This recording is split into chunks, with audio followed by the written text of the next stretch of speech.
Not bad though. All right, we are rolling, and we got a banger today.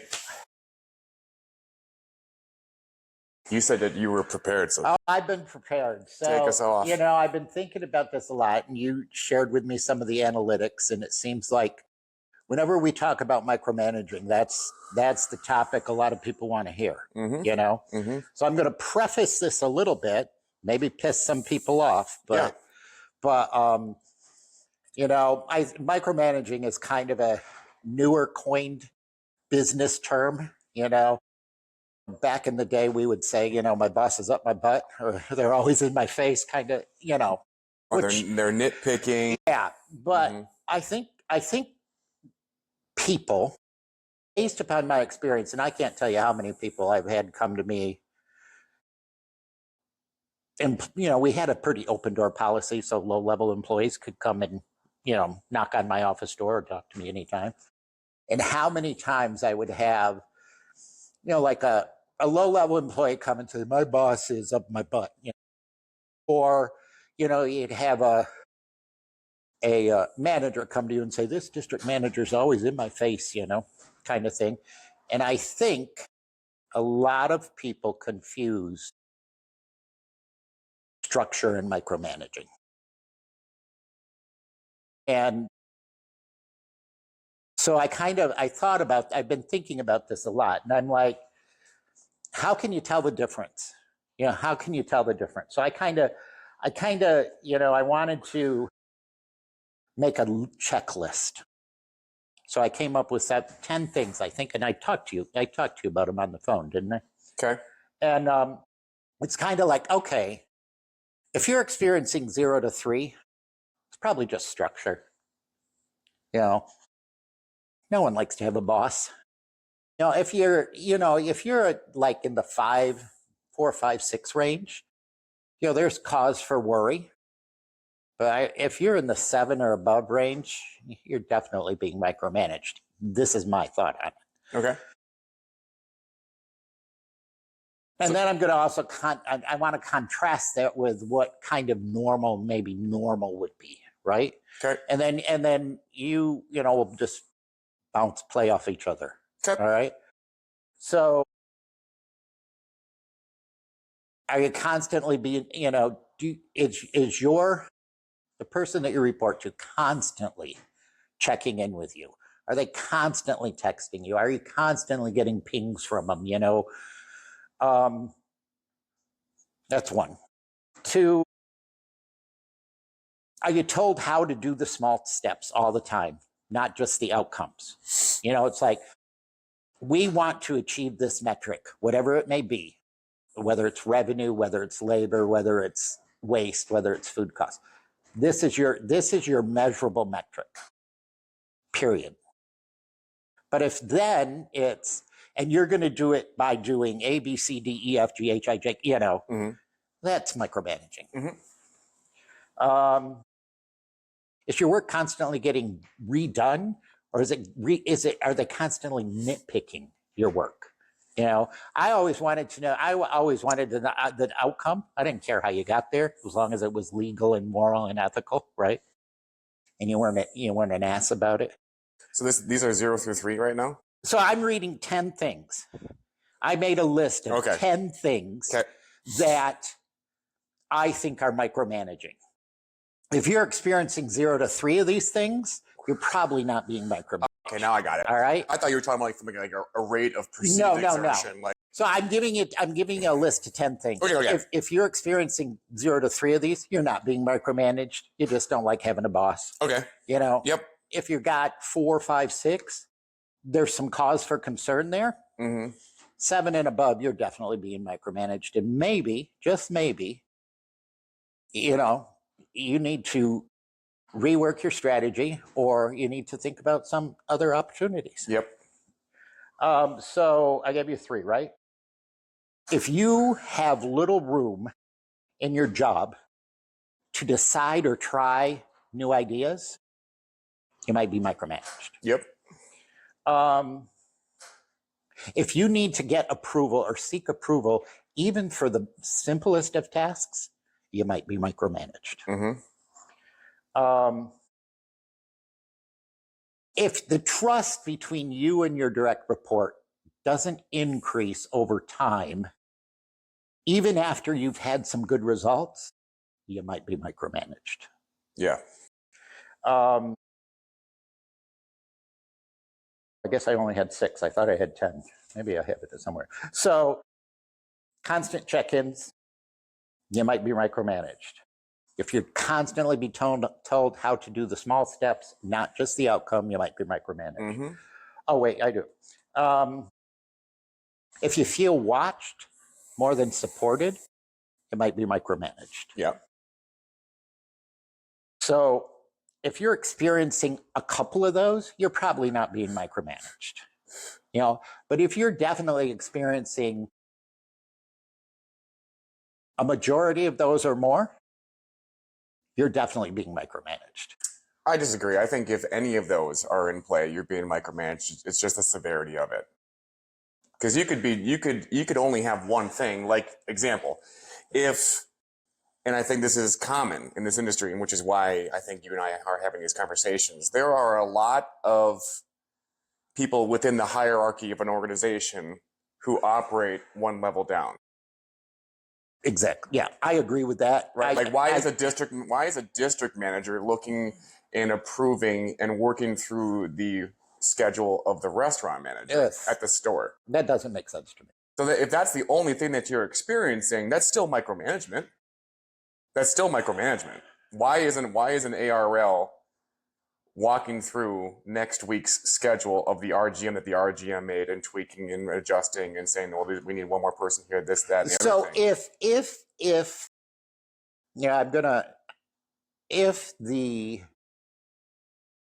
If the district manager is coming in and saying, let me see the schedule, that's not micromanaging. No. If the district manager comes in and says, let me see your schedule, looks at it and says, I want you to move this person from here to here, put this person there, and move that person around, and let's have, instead of having 5 people, let's only have 4 people here, and from 1 to 7, you need to do this. That's micromanaging. But for them to come in and want to see the schedule, that's definitely not micromanaging. No, that's fine. But I'm saying what I'm arguing is the latter, coming in and saying, well, this needs to be here. Let's have this person come in at this time. I want another person during this day part and all those things. And then the worst part of it is then they're not the ones who are held accountable if the labor is off that way. Right. That's a problem. Yeah. So, a normal operating to me is mistakes are used to teach. Trust grows over time. You choose how to do the work. Yeah. That's a biggie to me. Mm-hmm. You decide how to do the work. You're given the goals, you're given the objectives, you're given the KPIs, you're given the metrics, whatever you want to call them in your brand. Mm-hmm. You're told this is your labor percentage. Yep. Period. Your labor percentage is X. Mm-hmm. How you get to X, I shouldn't be telling you how to get to X because you may come up with something that I never thought of, which happened a lot to me. Yep.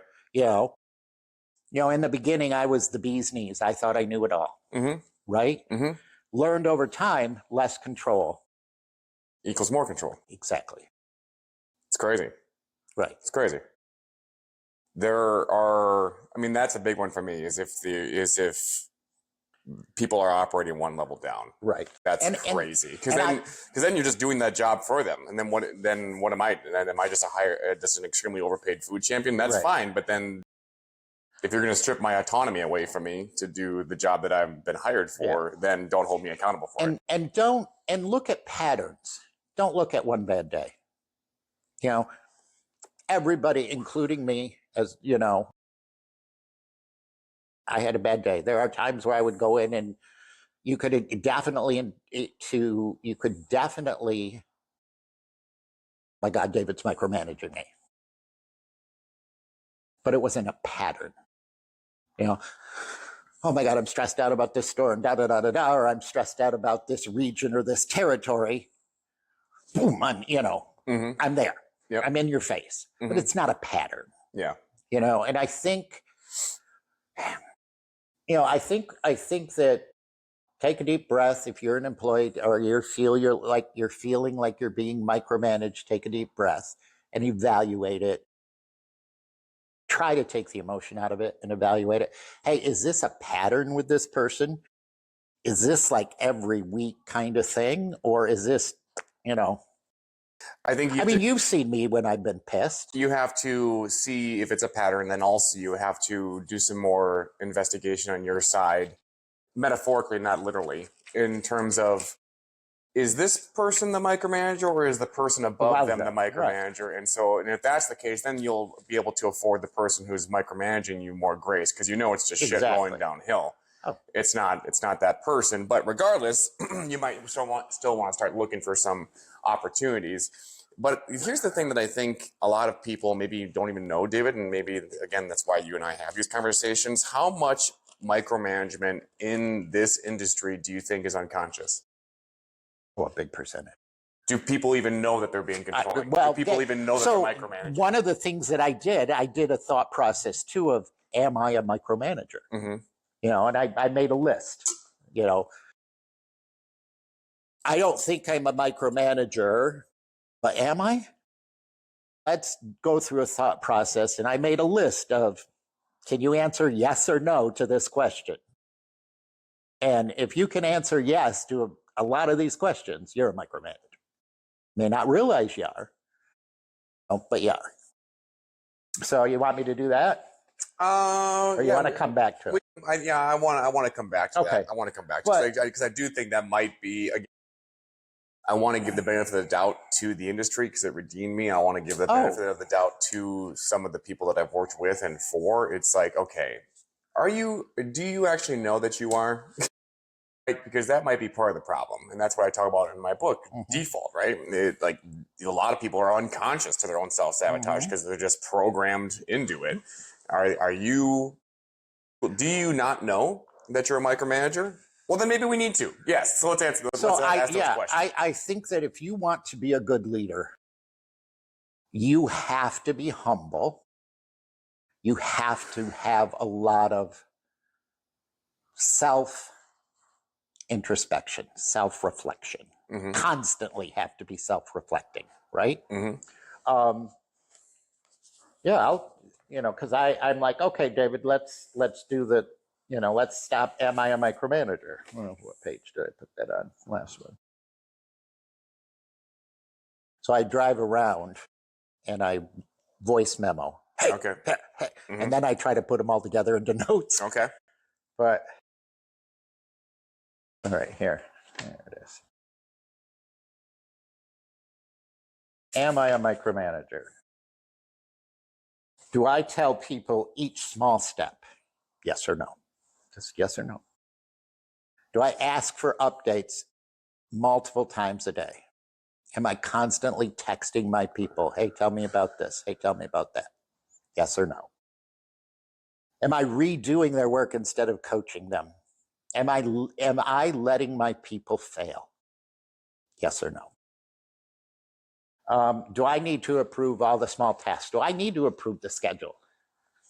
I told my employee, this is your labor goal, or this is how many hours you can schedule.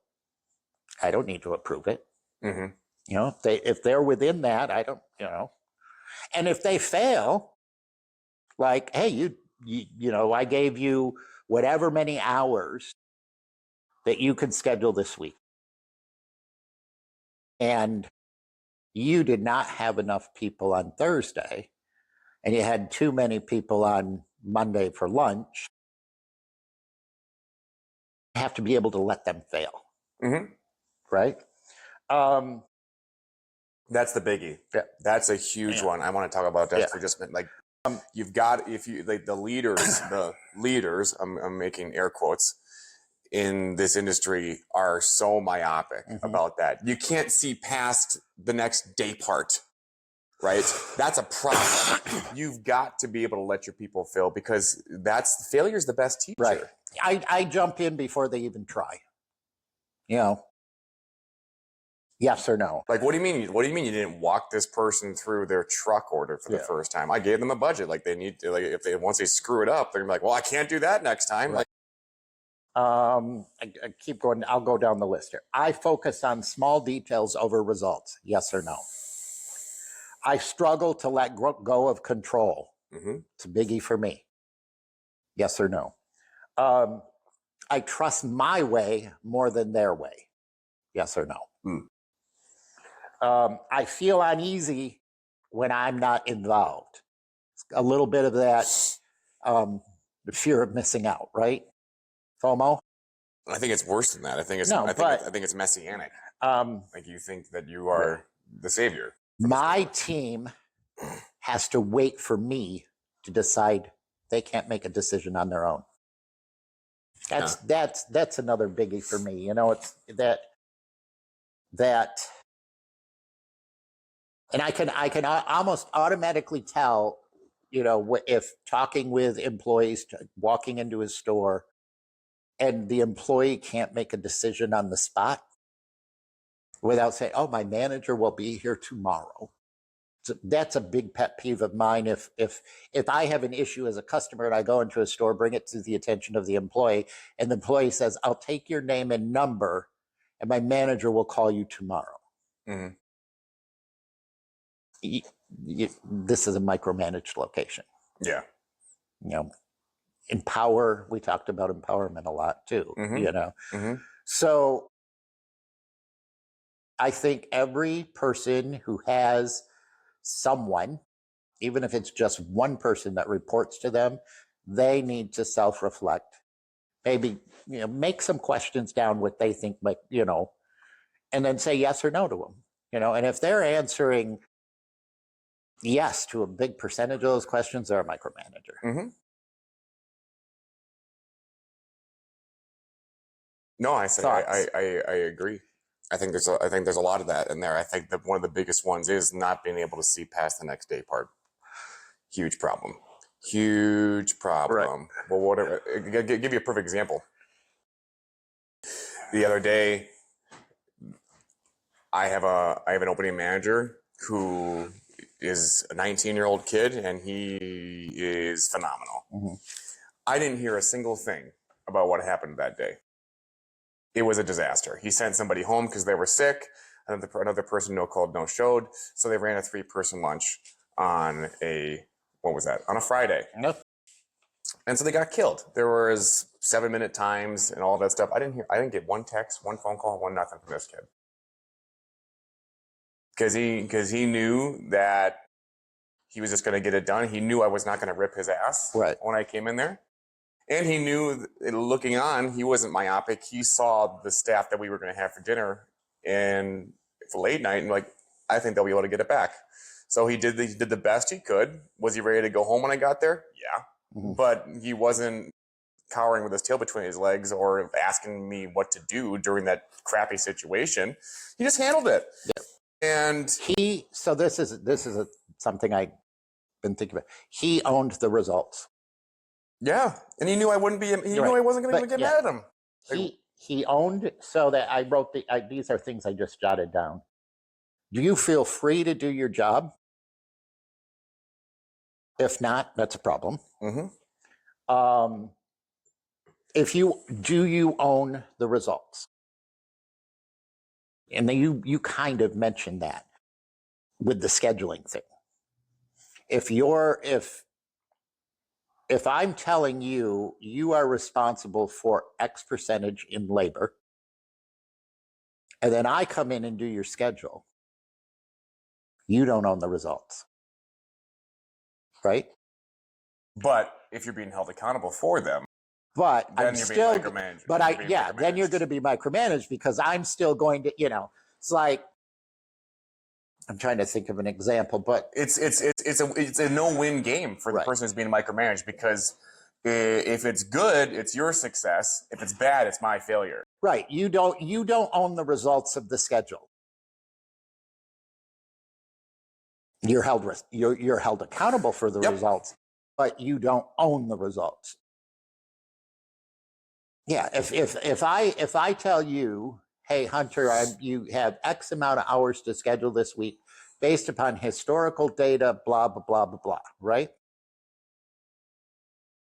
And you write out a schedule and you tell me, I say, hey, how's your schedule? And you go, yeah, I stayed within the hours. Great, okay. Now, if a shift falls apart, you own those results. But if I say to you, you have X amount of hours to schedule, I ask you, how many hours did you schedule? You said, I stayed within the number that you gave me. Mm-hmm. And I say, let me see your schedule. And I start marking it with a highlighter or a yellow pen or moving people around.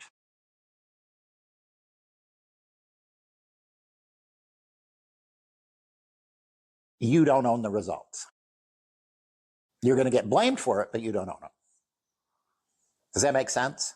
Or am I being too... Yeah, but at the same time, I think you have to have freedom to experiment with what you think is going to be the solve. So again, for example, that same Friday, I made some adjustments to the schedule, and I totally punted happy hour from 2 to 5. In fact, one of my people, because there was a mountain of dishes, nothing was prepped, and like, well, I mean, we are going to die at dinner if we're not ready to go. So I just said, to hell with happy hour.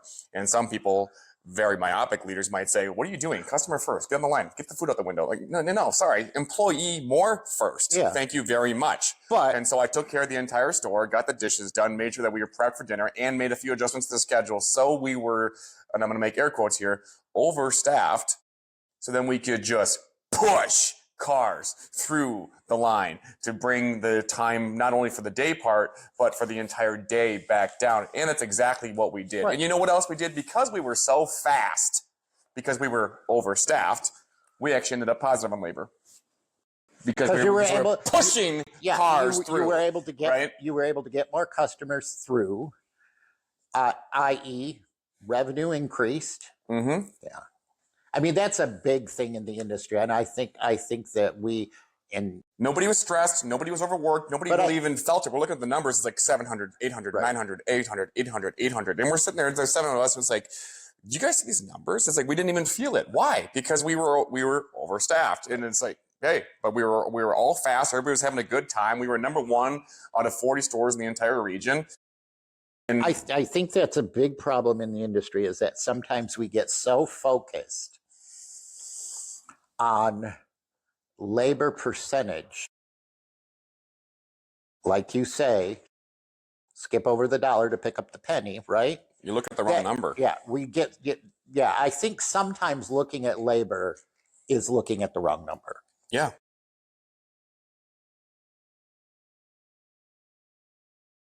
You're not. So another thing that I thought about was, we talked a lot about how can I tell if I'm being micromanaged? How can I determine if I am a micromanager? Mm-hmm. So what would normal look like?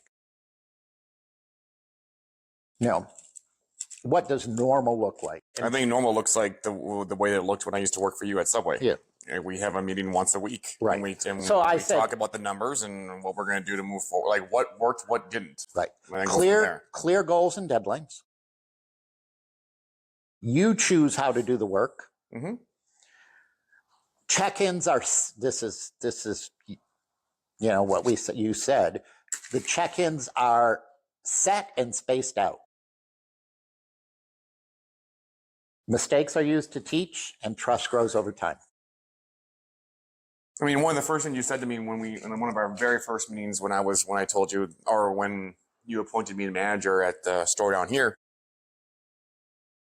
was you said, you and I are not going to be talking about how to make an 18, mm-hmm. which is an Italian BMT. Right. Like we're not, you and I are not going to be talking about that. That happens. There's enough posters in the store to tell you how to make it. But I'm saying, right. In a micromanaged environment, that happens. Oh yeah. You get ARLs to come in and show you how to make certain items. If it's a brand new sandwich, what are we talking about? If it's a brand new item on the menu, I don't even know if I ever did that with you. Like, here's a brand new item on the menu. I'm going to come in and show you how to make it. Probably, yeah, you had enough information out there at your fingertips that you didn't need me to come in and tell you how to make it. Yeah. Right. So yeah, I don't even think I did that with brand new menu items, did I? No, and I think that's another huge miss in this industry is the focus on that.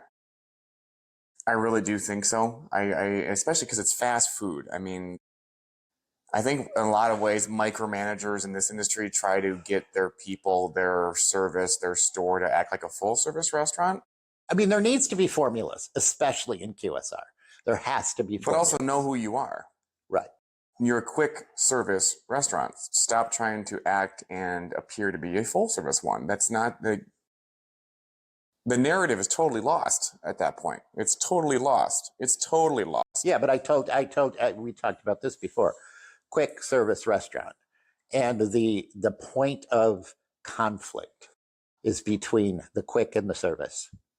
Right there, that where those two meet. Mm-hmm. That's Mm-hmm. that's where you have to rely on your manager to find the balance between that. Yeah.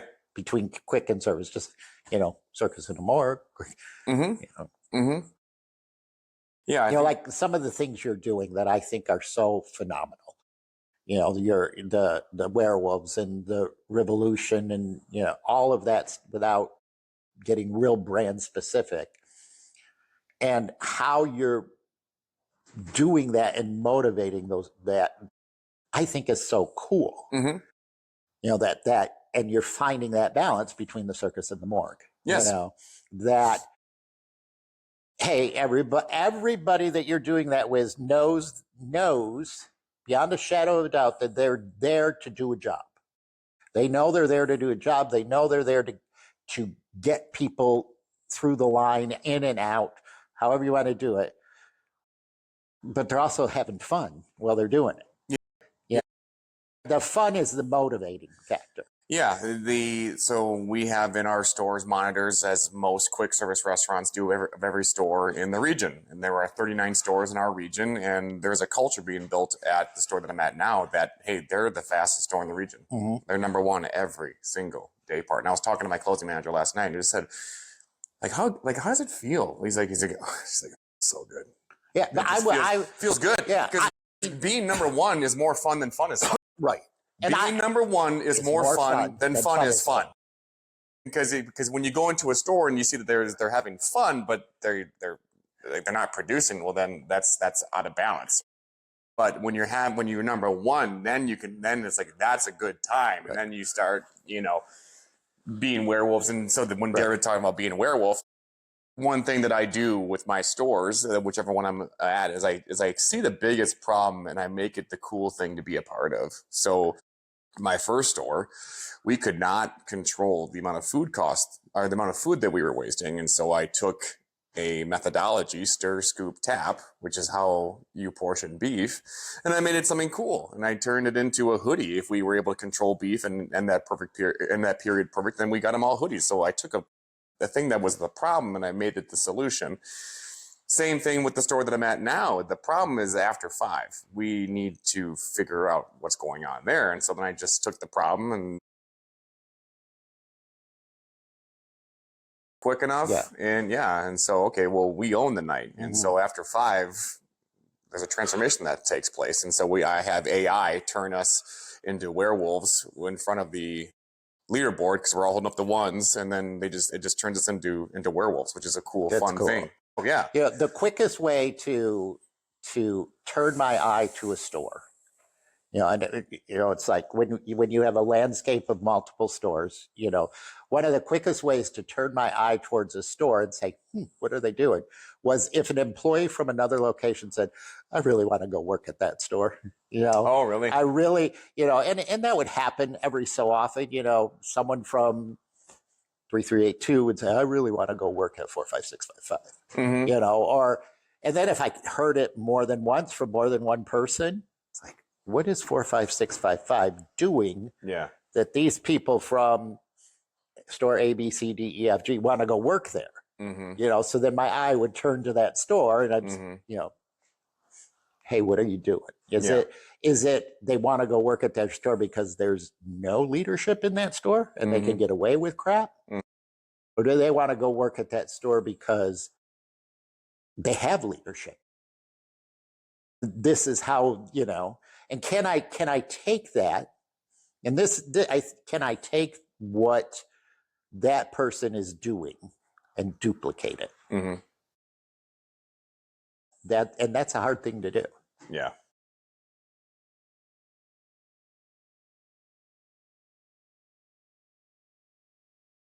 It is love or hate. And you have to decide as the leader, is it love or hate? Yeah, because I think most of the time, unconsciously, the majority of the people that we serve actually are looking for structure.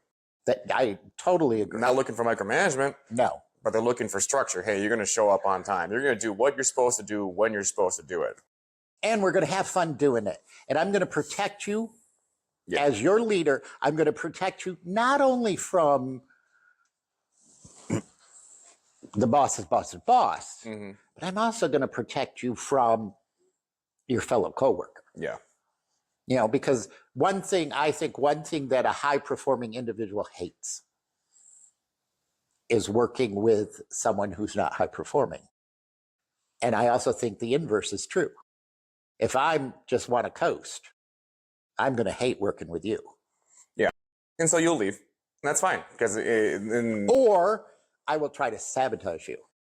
Yeah. And I think that there's something even more insidious happening in the industry, and that's people who are micromanagers being put in higher positions in the hierarchy, hiring somebody who's just a rock star. It's like, I want this person to do well, but not better than me. Right. So now I'm going to do everything that I can to stall their success or their next promotion. And that's the really, really big problem. Well, you and I have talked about that before. What's the problem? Yeah, you and I have talked about that before. One, I think that people in leadership roles need to really look at how they're promoting. Are you promoting because this person is the fastest in the building? Are you promoting because this person has the best customer service? Or are you promoting because this person is going to make a great leader?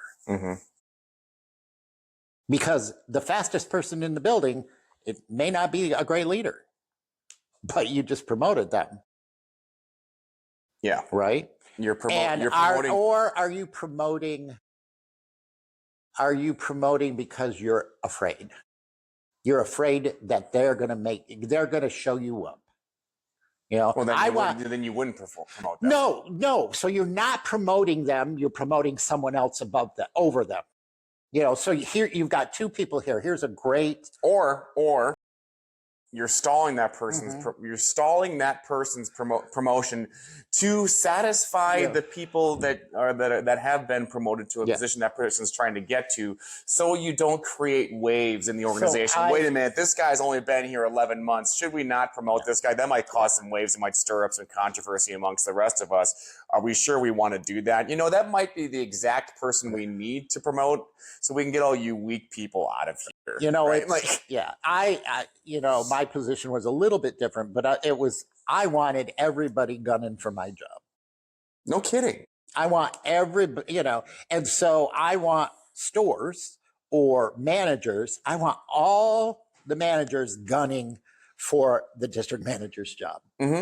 I want my district managers all gunning for the senior district manager's job. Yes. I want all of my line people gunning for the manager's job. And it's the weak manager that doesn't want that. It's the weak leader that does not want all of his team. I was always impressed when someone would come up to me or a manager would come to me and say, you know what this person just told me? They want my job. I'm like, yeah. Great. You should be, that's good. Yep. And that's the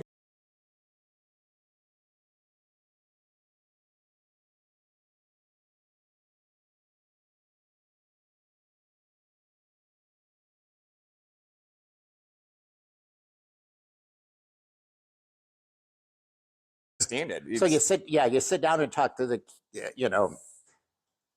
when I had an opportunity to, if I was visiting a store and, I'd talk to the people working, what do you want? And they would say, I want to become a franchisee. I'm like, yes, because they're going to think differently than the person that says, I want my 18 hours a week. I want my 30 hours a week. Yeah, because if somebody's in a position like I'm in the store, but they have experience being far above the store, I think way differently. Right. Oh yeah. I do not see past. I do see past. Excuse me. The next day part. I see way into the future, and that can rub some people the wrong way. Oh yeah. Because you have to have the patience. It's like, listen, I'm a sprinter. I don't just throw my blocks down, get in them, and just go with the gun. I take my time setting my starting blocks just exactly where I need them to be. You've thought a lot about the 3-finger. You thought about your stance. You thought about. Yeah. I thought what elevation the back foot pedal needs to be at for me to project off the line and set up my acceleration so I can hit max speed when I need to hit it and as fast as I possibly can. That's no different than business. The analogy is strikingly clear. Tell me, because obviously I'm coming from it from a different perspective. All right. And I made out my list. So why don't you give me, off the top of your head, just a thought experiment, 6 to 10 things that if A, then you might be micromanaged. If this is happening, then you might be micromanaged. I mean, I came up with some good ones, but, I'd like to see, what you come up with. Unnecessary follow-up. Unnecessary follow-up. If you get an email and then somebody texts you, whether it's your boss or your boss's boss, hey, did you get that email about this? Like, yeah, my email works just fine. Yeah. Right? I wrote down constant check-ins or surprise, constant check-ins. Those, Redundancy would be another one. Redundancy in terms of, okay, let's say we had a bad day part, right? And then my manager posts the update, which that in itself is micromanaging. Why are we posting updates after every single day part is over? But trust your people to know what to do. If you had a bad day part, trust you to get back on the right track. Right. But then the redundant piece is you post an update that opening manager, that closing manager, whatever the case might be, after lunch or dinner, post the update. There's a metric there that isn't somewhat in line with where the company would want it to be. And so then the ARL or the person they report to chimes in and says, hey, work on that. Like, no shit. No shit. Like, that's right. So I think rack and stacks are really good. I don't, but they lose their benefit if you're doing them daily. I think rack and stacks have a great benefit maybe quarterly. But then also give your people that, but also don't talk to your people like they're fucking idiots. And don't, Does that make sense? No, it does. Like, okay, if you we're gonna get a check mark on this one because we're getting really passionate. If you don't make speed if you didn't make speed after 5 o'clock for the day previous, your team ought to know that's what needs to be worked on. And if they don't know it, then maybe you don't have the right people in the right position. No shit. Like it's crazy. It's absolutely batshit. And so crazy. that's where you talk about micromanaging versus macromanaging. I was very much a macro manager, maybe almost to a fault sometimes. Like the expression, I'll give them enough rope, they'll hang themselves. Yeah. Which may be not quite right. But I'm very much a macro manager. Yeah. I want to, so I'm not, okay, you had a bad day, but I want to see how your week finishes. Yep. Or, okay, you had a bad week. Let's see how your month finishes. Let's see how your period finishes, you know? Yep. So that would be one. I would say that. I would say the redundancy. I would say the unnecessary follow-ups. I would say the insistence that everything is treated like an emergency. Oh. Every single thing, right? Yep. I would also say that having more than, we talked about this last week or maybe 2 episodes ago, about what a priority is. There can only be one. There can only be one. Right. Sorry, you can't have a priority be on cleanliness, speed, high costs, complaints. You can't, if you chase more than one rabbit, you will not catch either. Right. Period. So, I mean, I believe in there being multiple KPIs, not too many, not too many KPIs. I mean, so 3 to 5 KPIs. So these are the 3 to 5 KPIs for a store. What one are you going after first? Okay. That's your one priority, right? So your 5 KPIs or 3 KPIs are speed, food cost, waste, labor, customer service, right? Those are 5 good KPIs. Mr. Manager, what one of those is going to be your top priority? All right, then hopefully that manager focuses on whatever it is, speed, let's say. Okay, Mr. Manager, you've got speed. Great. I can't believe how quickly you got speed in line. Now we got 4 KPIs. You got speed in line. Of those 4, what one are you going after? Yep. Instead of, here are your 5 KPIs and I want to see all of them great now. Yeah. Improvement on all of them. If not green. Now. Yeah. Yeah. That's micromanaging. Crazy. Yeah. It's stupid. In the part where I have to restrain myself, and it's difficult for me at times because one thing that I always tell my people, I'm not a micromanager. If somebody were to come to me and say, hey, I want to just go after food waste. That's all I want to do. Even though me knowing based on my experience, just my own anecdotal evidence, that's if you just chase speed, all of it.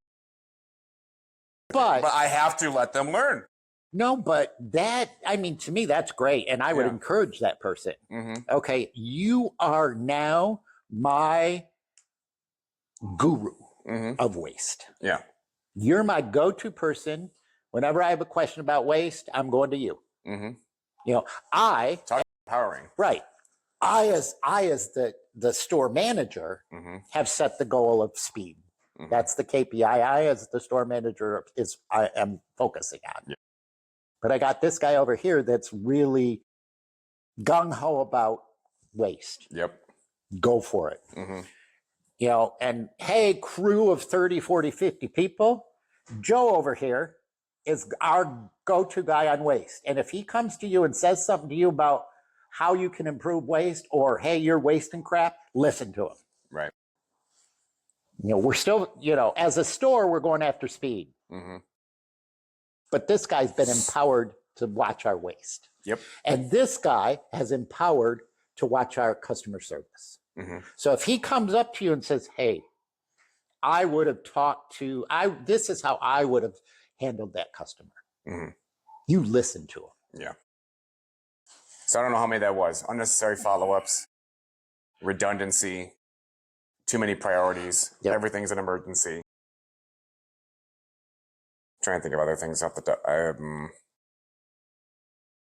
I would say if you're the person you report to is operating one rung down, and that can mean a lot of things for a lot of different areas in the business, whether it's going over your schedule with you and making adjustments with and or for you. I would say that. Here's another one I would say, and I think this is probably how a lot of people feel. Being talked to like you're an idiot. I would say then you're definitely being micromanaged. But as a leader, I'm gonna preface that a little bit. Especially if I don't know my team, right? I just took over my team. Well, then you preface it. So I don't want to insult anybody's intelligence. Yeah, I don't want to insult your intelligence. I have no idea what you know versus what this person knows. So in the beginning, I'm operating at a 5th grade level until I get to know you. Yep. Right. Yeah, the preface is very important. Hey, you know, when I first interacted with you, I didn't know what you had learned Mm-hmm. or not learned, Mm-hmm. right? Mm-hmm. So we did, and there were a couple times where you got mad at me. Mm-hmm. Said, "Don't talk to me like I'm stupid." Well, I don't know what you know, Right. you know. Mm-hmm. And I did preface a little bit, you Mm-hmm. know, but yeah, I think that's important, the prefacing part. Yeah. And then there was one more. But once I knew, I'm sorry, Go ahead. once I knew what you knew, then we talked totally different. Yeah. And this would be one that I'm not sure falls under micromanagement, but it might fall under more of culture. But I mean, I think micromanagement is weaved into culture. If you're getting reports from the person you report to about things that you do outside of work, that's a huge problem. Yeah, I mean, we have to, you know, in the QSR industry, That's a huge problem. right? We're fast food, flipping burgers, making tacos, making sandwiches, whatever, you know. So it's a totally different environment, but then my son-in-law is so my son-in-law has to have security clearance for his job, Mm-hmm. you know, and there are eyes on him a little bit more just because of the position that he's in, and he's, you know, he's doing stuff. I think I can, yeah, I mean, he's doing stuff for the Air Force and he's making parts for planes. Mm-hmm. So there is definitely, you know, if he posts something online that may be interpreted as, let's say, for example, a terrorist, Yeah. you know, yeah, his online presence is monitored, Mm-hmm. you know, but in the QSR industry, why? Yeah. You know, why? You know, if you're a teacher, your online presence may be monitored more than in the QSR industry. You know, if you're, you know, and we're seeing that a lot right now in terms of, you know, There's just a level of maturity that's missing from yeah, from but you know, ARLs and people in this industry, because you and I have already talked about we don't friend request people that work for us. That's stupid. yeah, because you know what that is? I talk about it in this book. yeah, So when me and my friend Al would play Texas Hold'em, right, and he would lose a hand.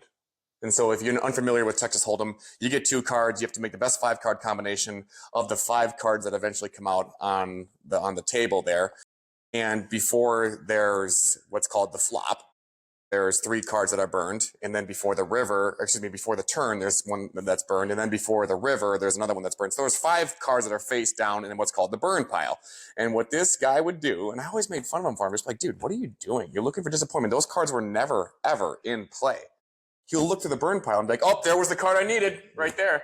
It's like, well, you never would have gotten it because it got burned. right.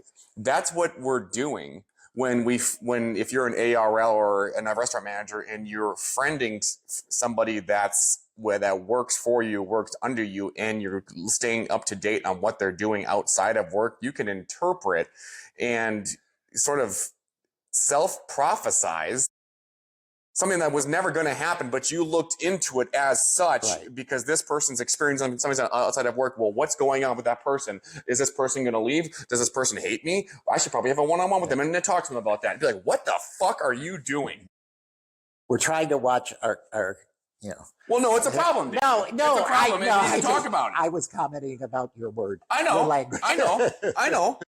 But I mean, it's something that you're passionate, you know, and I agree with you. I mean, look at the industry that we're in. Mm-hmm. We're in the QSR industry. Mm-hmm. You know, we're not in the healthcare industry.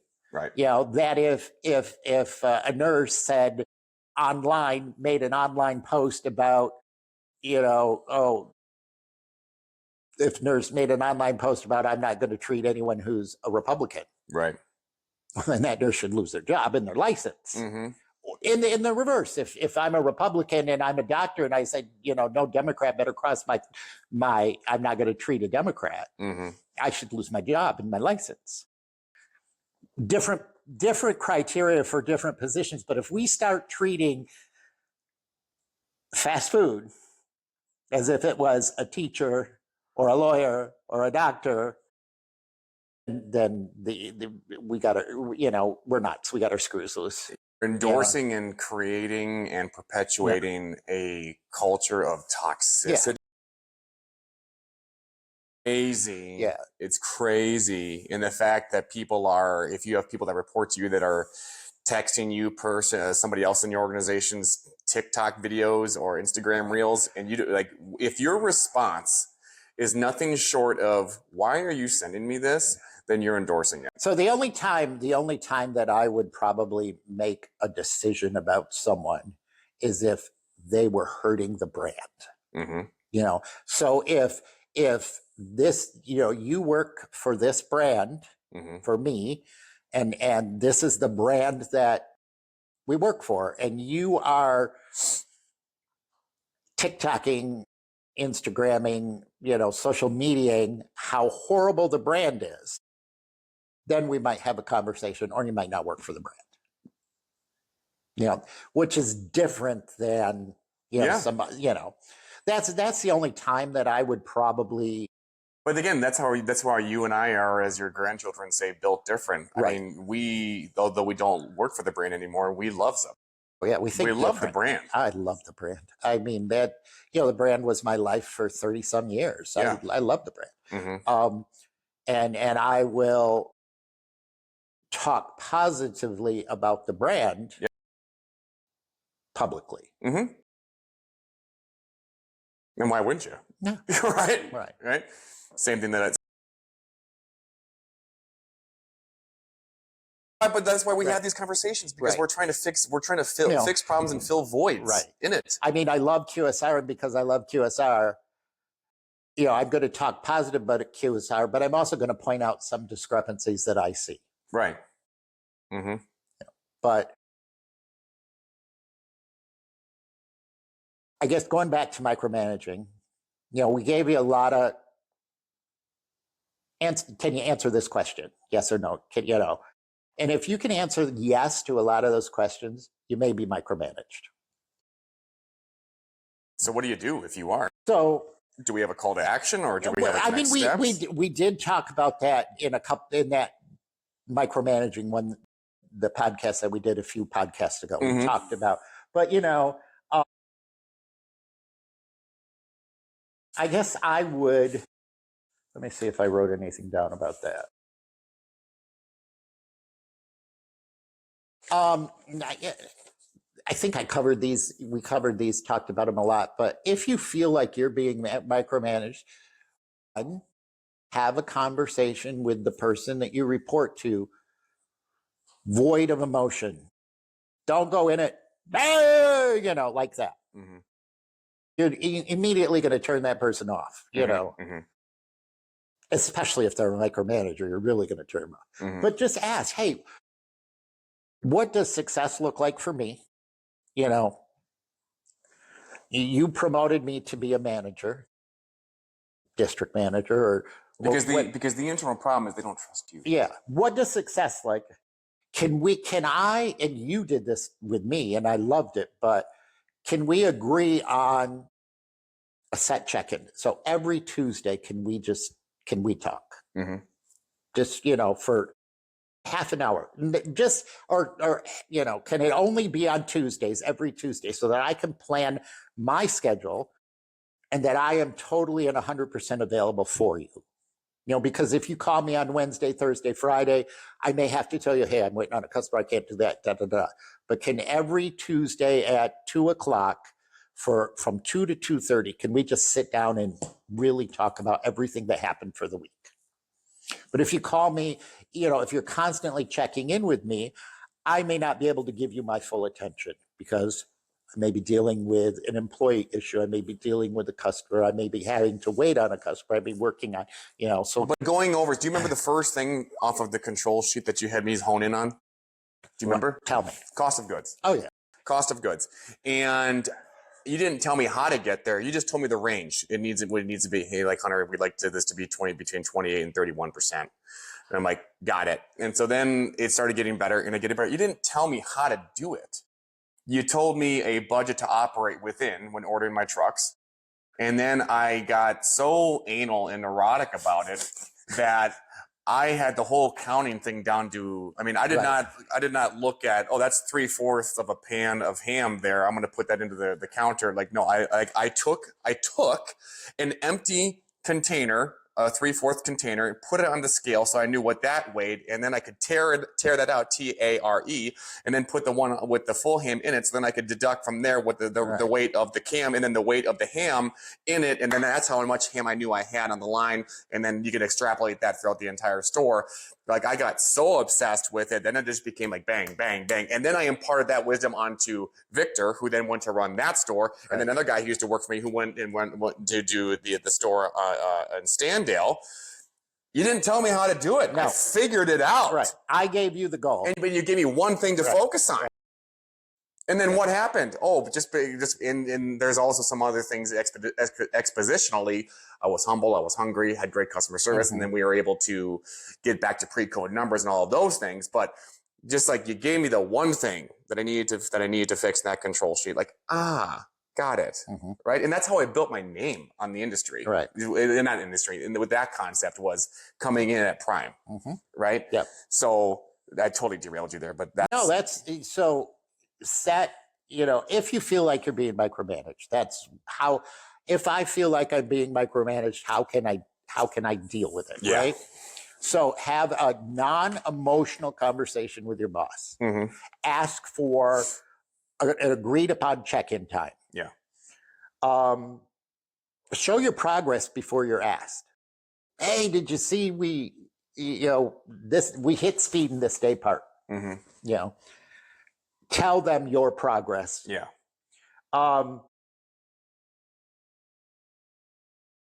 You're going to earn space through results. You should earn space through results. Earn results through space. Earn space from being micromanaged through your results. Okay, I'm thinking from the ARL standpoint, because if you give them space, you'll earn results, but then from bottom up, you'll earn space by the results you get. Yeah. So if you're being micromanaged, have good results, that should earn you some space from them. Yes. Right? Yes. Should. Now the last thing I wrote down, and this may upset some micromanagers, and this may upset some employees. You've done these 4 or 5 things, right? Ask them what success looks like. Hey, what are you looking for out of me? What do you want? What's my number one priority here at this location? Okay, I know what success looks like. Like me telling you, I want your food costs between this number and this number. Okay, that's what success looks like, right? You and I met once a week. What, half an hour? Talked, right? So we had an agreed upon check-in time. You would tell me, hey, you would call me on the phone sometimes, or you would send me a text. Hey, we just pushed this many people. We just made this many sandwiches this hour. You shared your success. We just hit this. Without me prompting you, you would share your success, right?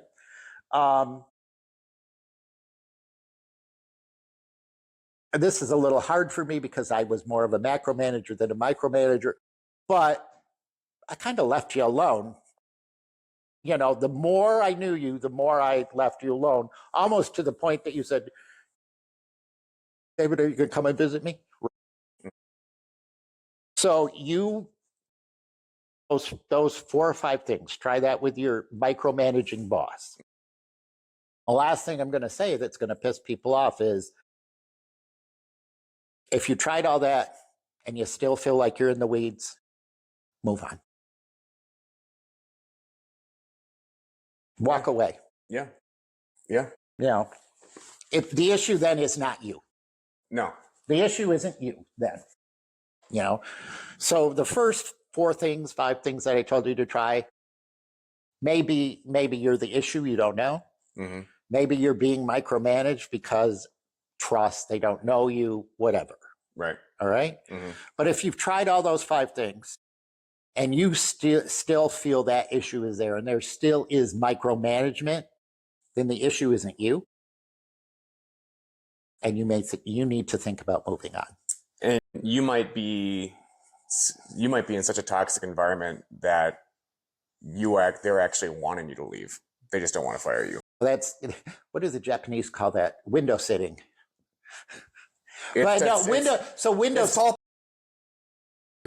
you're a star. I'm the person that you report to. I don't like you having all the success that you're having and causing a stir amongst everybody else that reports to me, so much so that if I promote you as quickly as you should be, even though you deserve it and you're performing as such, I'm not sure how that's going to look for everybody else who reports to me. And then I'm starting to get insecure about my own leadership because you're one hell of a leader.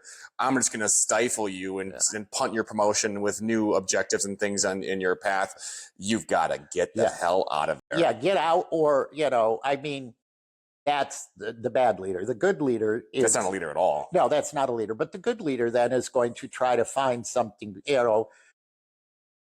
I think about this a lot. You were the manager of a location. Turned it around. We had some great successes there. And then you came to me and said, Hunter, I'm bored. Yeah. Bored. Hunter came to David and said, I'm bored. And I'm racking my brain. What can we do? It's like had other managers that have been with us for a lot longer than Hunter. So I'm like, okay, you want to take over 2 stores? Yeah. Okay, now you're an MUM. That's the good leader. But the tall poppy syndrome. I think that a lot of people in our industry are scared of being made to look bad. Where I took the approach that you should be happy that everybody's gunning for your job. Yeah, and then also like kind of grow up. If a high performer is having meteoric success, then maybe you need to do a better job. Right.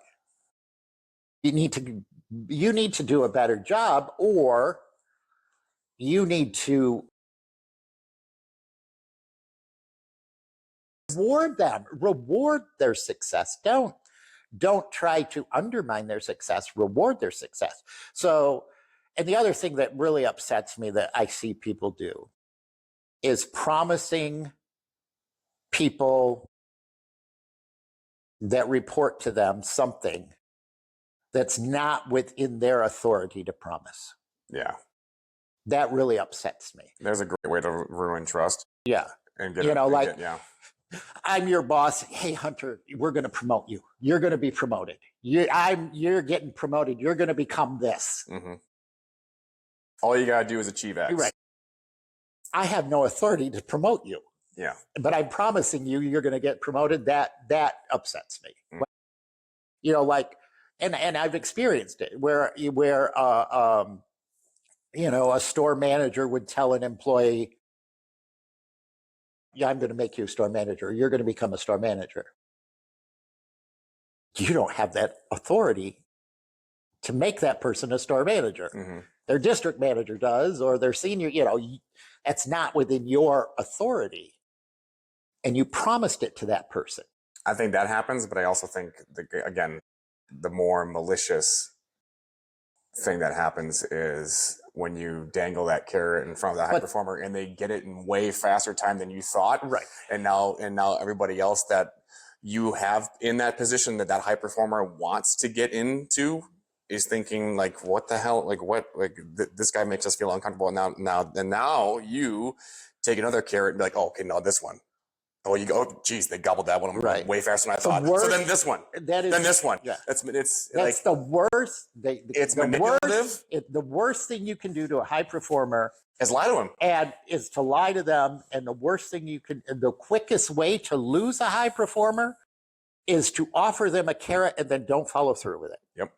Quickest way. Yep. So if I'm in a position of authority and I can make these decisions and I say to this employee, if you achieve X, Y, and Z, then this will happen. this better happen. Yeah. If they achieve X, Y, and Z, even if they achieve it in 2 weeks and you thought it would take them 2 years, you still have to do, then this better happen. Yeah. Because if it doesn't happen, see ya. Yep. So if you say, hey, if you achieve this, if you go through these benchmarks, if you get this checklist done, then you will be this. And you don't, then they're gone. Yeah. It's the quickest way to lose a high performer. And in my experience, 30 some years, you don't want to lose high performers. Not in this industry. No. Not in this industry. Because they're few and far between. Very, very few and far between. So with that, if this resonated with you, we love the feedback that we've been getting. Whenever I go on TikTok, that one clip keeps going up by 5,000, 10,000 views. So if you guys want more micromanagement specific content, I do read the comments, so please keep them coming, and that will guide us for further conversations that will help you guys.